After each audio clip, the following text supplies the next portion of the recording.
Woodworking is, in essence, about techniques. Different types of techniques that allow us to do different things. When we first start out, we really don't know much. Maybe we know how to cut and hammer and nail, and we may not be all that good at that. But as we do more and as we experiment more, we learn more and more techniques which allow us to do things better and allow us to do things that we couldn't do at first. In the old times, this was passed down from father to son. That's where I got my start, and that's where many have gotten their start. Now with the internet, it's much easier to pass that information on. Even so, it takes somebody that knows what they're doing to start out.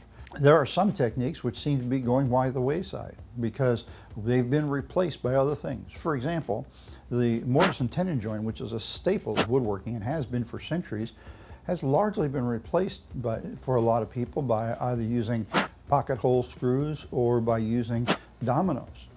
Nevertheless, being able to do mortise and tenons is still a very valuable skill. And with modern power tools, there's easier ways to do it than with a hammer and chisel. So I want to present to you a few different techniques that I have found useful and that are being done with power tools that you'll find useful as well in your own woodworking. Let's take a look.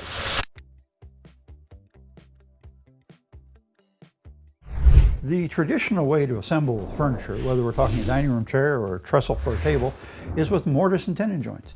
But a lot of woodworkers are afraid to try that out. Well, it's not the tenon that's the problem, it's cutting the mortise. Now I'm going to show you an easy way to cut a mortise on a drill press. At one time, mortise and tenon joints were always cut by hand, and you can still do that. But it's a time-consuming process, and a lot of woodworkers don't want to do that.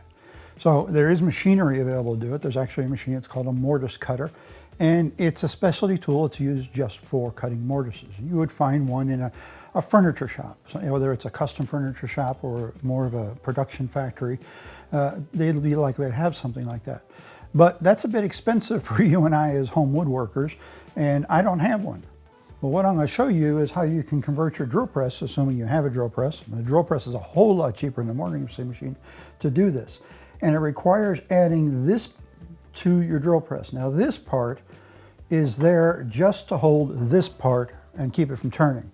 This is a two-piece drill bit or drill bit and chisel. The outer portion is a square chisel, okay? And then it has a specially made drill bit that fits right in it. It's kind of like a brad point drill bit. And the two work together. The drill bit hogs out the material and the chisel squares up the corners and pushes that material into the drill bit so it can be cut up. So to do this, we attach this framework, the mortising framework, to the drill press, and it's attached up here above the rotating part, okay? So it's attached firmly, and its only purpose is to hold this and keep the outer part, the chisel part, from turning. Then we want to set up a fence on our table saw, and the fence has to be exactly parallel with this surface, okay? That's the trickiest part of the whole operation, is setting that up parallel. I've set it up in this case so it's a 1/2 inch away from this edge, because the piece I'm going to be going ahead and cutting my mortise in is 1.5 inches wide, and I'm cutting a 1/2 inch mortise down the middle of it. So the idea here is that I'm going to use the drill press to create a series of overlapping square holes, and when they're all put together, I will have my mortise.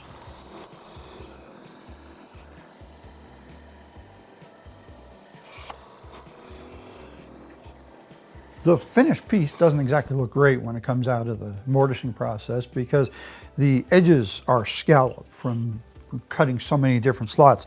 But a few minutes work with a chisel can clean that up, and I literally mean a few minutes. And it's not a very hard process to straighten that out with a 1 inch wide chisel. Now, the bottom of the slot is still going to look sloppy, and that's okay. Because when I cut the mortise deeper than what the tenon is, leaving myself a little bit of extra space there so that I don't have to try and bottom out the tenon. We really don't want to do that. And in fact, if you look at old furniture, antique furniture, and you cut apart mortise and tenons, you find that the mortise was usually deeper than the tenon, allowing that extra space so that they didn't have to square out the bottom of the mortise perfectly, and they could let the tenon set into it.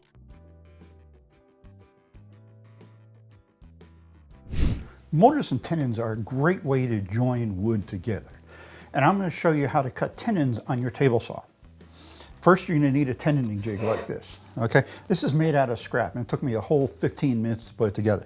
I've got a piece of plywood here, and you can see I've made a saddle here, and this is to go over my fence.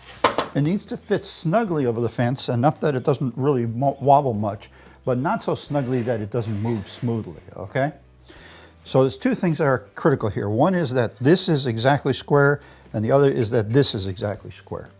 As long as those two are square and it fits snugly on your fence, then we can run it over the blade with our piece clamped here and cut our tenons straight. Now that I've got my jig, I need to set up my saw properly, okay? There's two dimensions I'm really concerned about here. Number one is the height of my blade, and number two is the distance between the blade and the backboard of my jig, okay? Because that's going to determine how my tenon gets cut. So I set the height of my blade with a digital height gauge like this, and the way I used it is I zeroed it on the table, and then I just cranked the blade up until it read the depth I wanted, in this case ½ an inch, okay? To set the distance between my blade and the backboard here, and when I say the blade, I'm talking about the side of the blade that's closest to the backboard. I also wanted that to be ½ an inch, because what I'm going to try and do is cut out the outside part of my tenon, okay, not the inside part. So I've set that to ½ inch using a steel ruler rather than the gauge on my table. The gauge on my table is about a 32nd of an inch off, and in mortise and tenon joinery, you've got to be snug, okay? So with that done, I can take my board, and I've marked my board here, what I want to cut out. That isn't actually necessary, but I did it. And I'll clamp my board to my jig. Okay, so this is holding it vertical in this direction and this direction, and making sure it doesn't move. And the idea is I'm going to make a cut on this side and then flip it around and make a cut on the other side.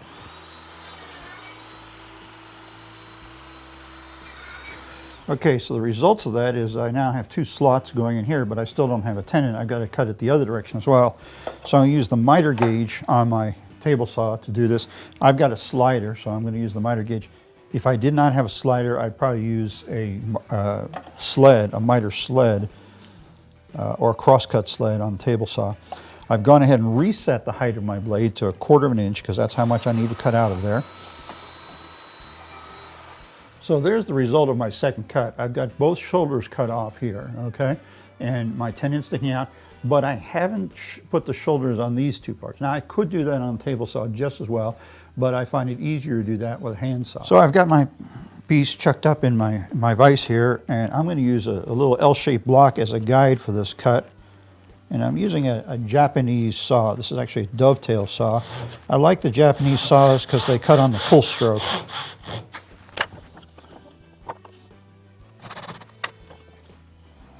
And now for the other cut, I can just use the shoulder here from my existing cuts on the table saw as a guide, and there we have it. One last cut, and that tenon is ready to go.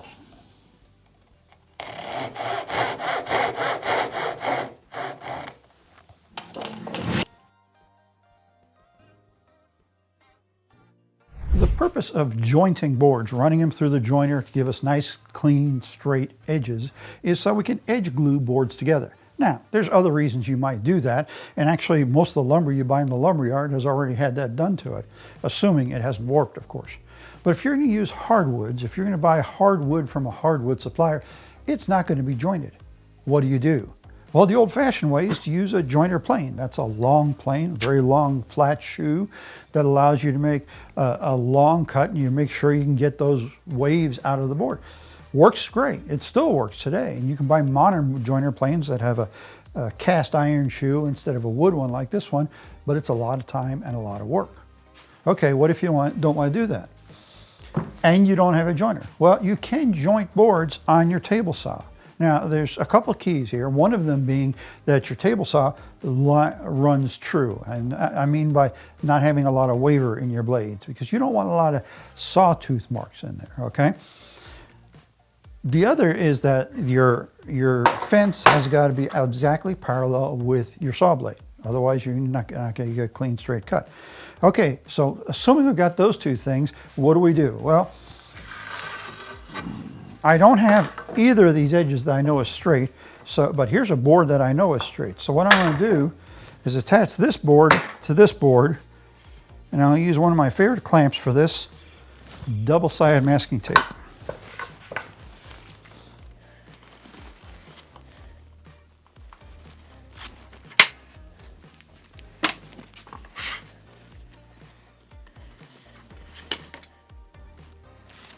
So with my double-sided masking tape, I can take my known straight board and attach it here.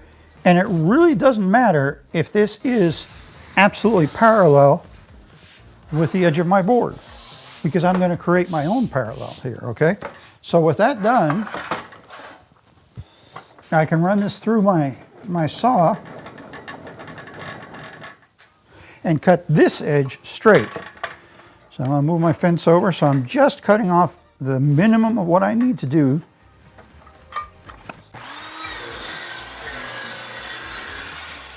So if we look at the piece I cut off, up at this end, there was no piece, there was just sawdust. And down here, there was no sawdust. In the middle, there was this thin strip we cut off, and then down here at this end, there was a little. So obviously, this edge was not straight, okay? That's the whole purpose of this exercise.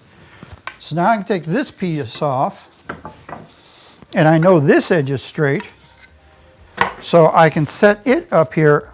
Yeah, it might be a good idea if I took my masking tape off too. I don't want to gum up my saw blade.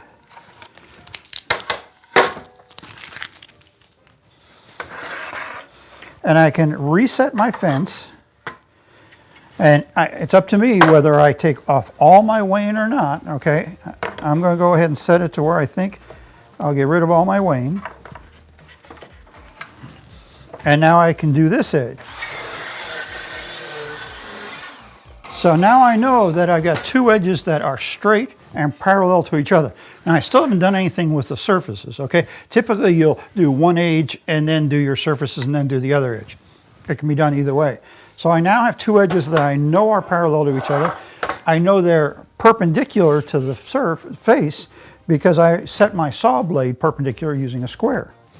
So now I've got a board that I can say is jointed.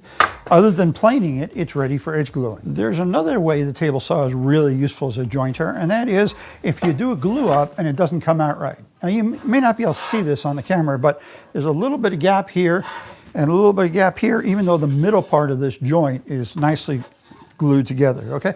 Happens all the time, especially if you're using lumber that you've gotten from the lumberyard and you haven't jointed that lumber. Okay, a lot of people, what they'll try and do is close that up by putting excessive pressure on with their bar clamps. Sometimes that works, but if you do it, you're putting stresses in there and it'll probably open up eventually.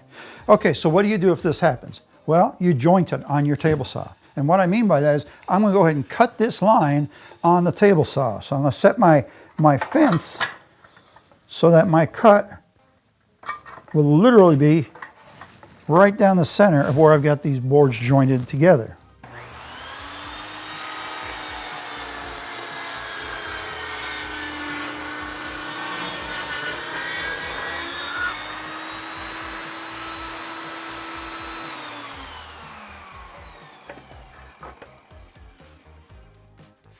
So now what I've got is I've got two edges that meet up perfectly, and I can re-glue this and I know it'll come out right. Miter joints are one of the simplest joints around, yet at the same time one of the most difficult to cut. Why is that? Well, it's because of the amount of precision that's required. Even being off a fraction of a degree is enough to leave a gap. And when you figure going all the way around a frame, doing 4 miter joints, the problem gets multiplied because every fraction you're off gets added up going around. You end up with at least one corner that really looks bad. Now, a lot of times we fill that with sawdust, and that works pretty well, but it's a whole lot better if we don't have as much to fill. So how do you get a clean miter joint? Well, to understand that, we got to start with where the problem's coming from. And the problem's coming from that every time you make a miter joint, you've got to do a setup. Actually, you've got to do two, because if you think about it, you're cutting from two different angles. So you've got to do the setup from one angle and then the setup from the other angle. If we could get away from the setups, we can improve the quality of our miter joints.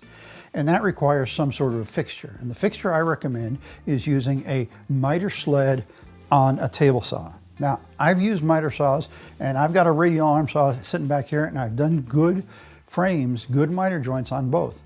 But the setup is your real difficulty. And even with indents, you know, that set that 45 degrees, sometimes you don't get it. So here's the way to do this. Make yourself a miter sled. Now, you've probably seen crosscut sleds, and you maybe even have a crosscut sled. The difference between a miter sled and a crosscut sled is the crosscut sled is, you know, designed for 90 degrees. A miter sled is designed to give us our miter. So we're doing two 45s on the same sled. Now, this is made just like any other sled. You got a couple of runners that sit down into the miter slots on the saw and a table. Of course, you need a piece here to keep them falling apart. But the real difference is this piece right here, this triangle. And this triangle is an exact 90 degrees. Now, I know it's an exact 90 degrees because I've measured it with a known good square. Okay, so I started off, before anything, finding myself a piece of wood that I had a known good square. And one of the easiest way to do that is just take a corner off of a sheet of plywood, or maybe a scrap of plywood where you know you've got a good corner, okay? This is 3/4 inch thick material. That works out pretty well. So then I made my sled, you know, starting with the runners. You've probably seen this done. Now, I want to mention something here about runners. A lot of people do the trick where they put pennies or washers down in the tracks here and do that so that they can have the track not hit the bottom all the way when those are out of there, okay? I do it a little different. I like to make my tracks sit a little proud so that my miter sled isn't sitting on the table. Why do I do that? Less friction. Because the only area that's friction is my runners, okay? And then to even reduce that friction further, I take a block of beeswax and run it across those runners, smoothing them out and acting as a lubricant as it's running in the tracks here. Okay, so you put your runners, you put your table, or your base for your sled, and you make sure that the base of the sled is perpendicular to your blade. How do you do that? You use a square, right? Use either a speed square or a tri-square. Run your blade up and make sure this is perpendicular to the blade, okay? It really doesn't matter if the table itself is. It matters if this is. Then the next thing you want to do is you want to put your known good 90-degree piece of wood, mount it here, and you want to make sure it is 45 degrees to this. How do you do that? Again, you use a square. Now, the tri-square is not going to work for that. Actually, what I used was a drafting triangle. I set that up against the fence here that I know is perpendicular to the blade, and I mount my board here so it's 45 degrees to that. Now, you can do the exact same thing with a speed square. Okay, put the speed square and then do the same thing. The only reason I use the drafting triangle is it's a little bigger.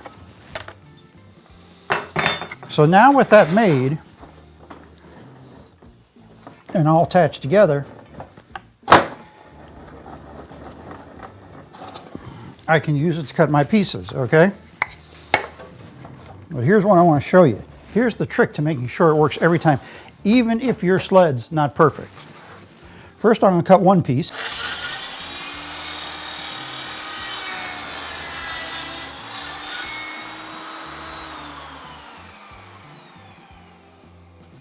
So I cut this piece on this side, which means it's this side of my corner, okay?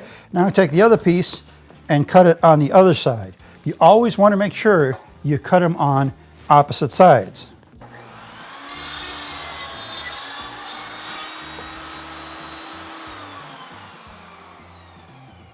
Now when I bring those together, I know I've got a perfect 90 degrees because this is perfect 90 degrees, what I'm referencing off of.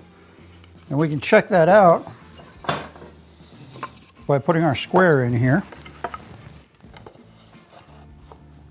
And there we've got it, okay? Now, you're not sure that works? Okay. Here's a frame I made using this miter sled. This is out of oak. It's 22.5 inches by 28.5 inches. All four of my corners are tight. Why? I did it on the sled. One of the really cool things about this type of sled is that even if everything's a little off, as long as I'm cutting one piece from this side and one piece from this side, and this is 90 degrees, that'll always end up being 90 degrees. There's a lot of different things that can go wrong with the lumber that we buy, all falling in the category of warp. It could be twisted, it could be cupped, it could be bowed, whatever. The worst is having a piece of wood that's twisted. I'm going to show you how to fix that. Warped, cupped, twisted wood, whatever it might be, is pretty hard to use in the workshop. Generally speaking, we end up having to flatten it. Now, this is why a lot of woodworkers buy their wood as rough sawn lumber and run it through the joiner and planer themselves. What do you do if you get a board? Like, I've got this piece of really nice poplar here that I was going to use for something until I found that it was very badly twisted. Now, twisting's the worst. I mean, warping, cupping, you can usually cut out some good pieces, but twisting, that's really tricky. So let me show you how you get rid of twisting. Now, there's more than one way to do this, okay? Originally, they would do it with a plane, with a hand plane. Some people do it with a jointer, but that requires a really big jointer, like an 8-inch wide with a long bed to be able to do it. I'm going to do it with a planer, and I'm going to do it with a planer mostly because a lot of us have planers, but we don't have a big jointer, okay? So I've got to have a good board to use as a reference surface, as a bed, okay, or as a sled. And the board I've got here, I've checked it, it's flat, it's not twisted, it's not cupped. So I'm going to attach my twisted board to my good board. I'm using a couple of wedges. These are just normal wedges, like door wedges, on both ends, and the purpose of those is to give it some support. So I no longer have any rocking here, okay? Next thing I'm going to do is hot melt glue the two together. Yeah, I know that sounds a little crazy, but the advantage of hot melt gluing it is that it'll come apart again. Okay, so now that the two pieces are attached together, I'm ready to go to the planer. Okay, the idea here at the planer is I'm going to take as many passes as necessary to get this surface flat. And it'll be easy to tell when I get there because I'll be able to see that the entire surface has been machined, okay? The board is a little bit old, it's a little discolored, and that works in my favor this time because I can see easily whether or not I've cut it. If I didn't have that, I would take a pencil and draw a squiggle all across it so I can see when I've cut.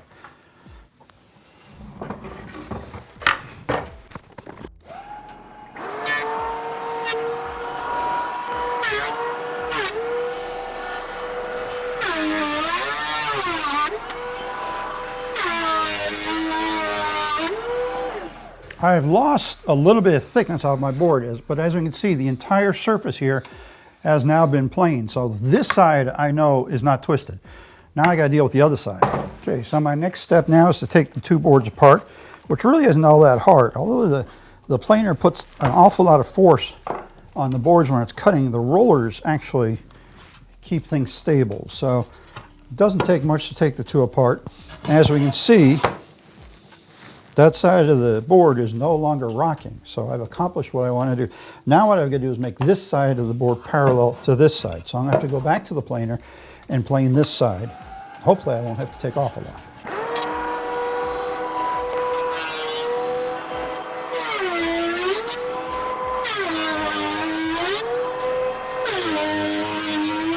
So there we go. Now instead of having a board that was basically scrap and unusable, I have a usable board.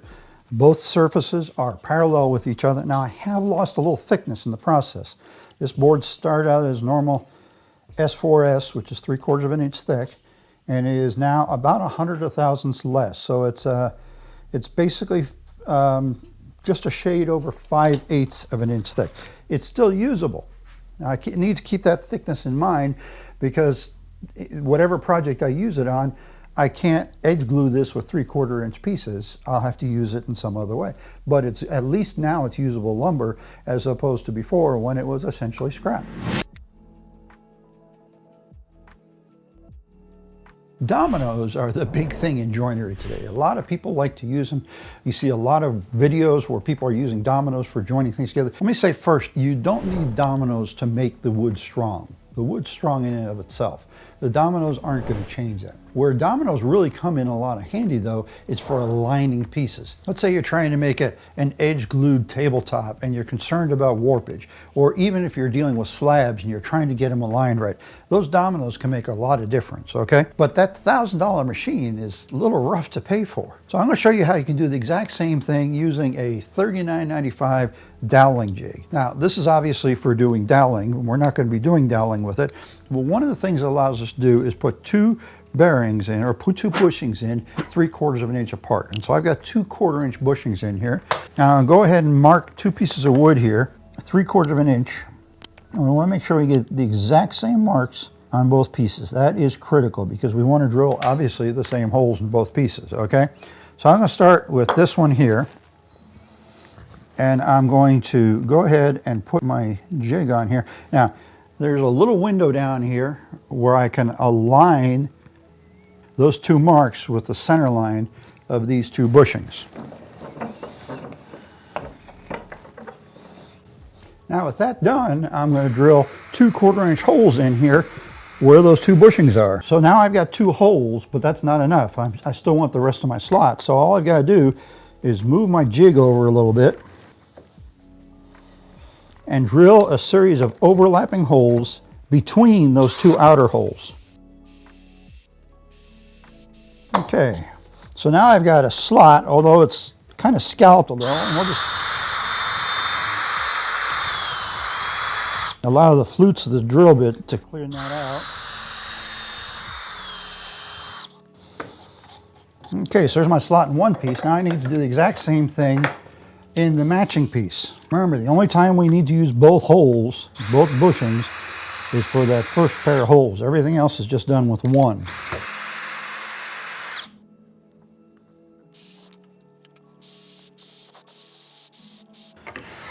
You really can't round over the edges of the tenon or the domino with a router bit because it's too thin. This is only 1/4 of an inch thick and it's just shy of an inch wide.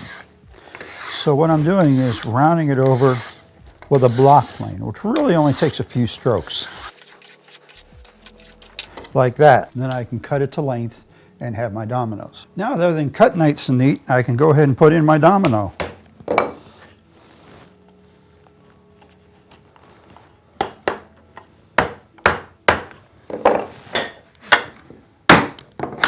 There we go, there's our connection.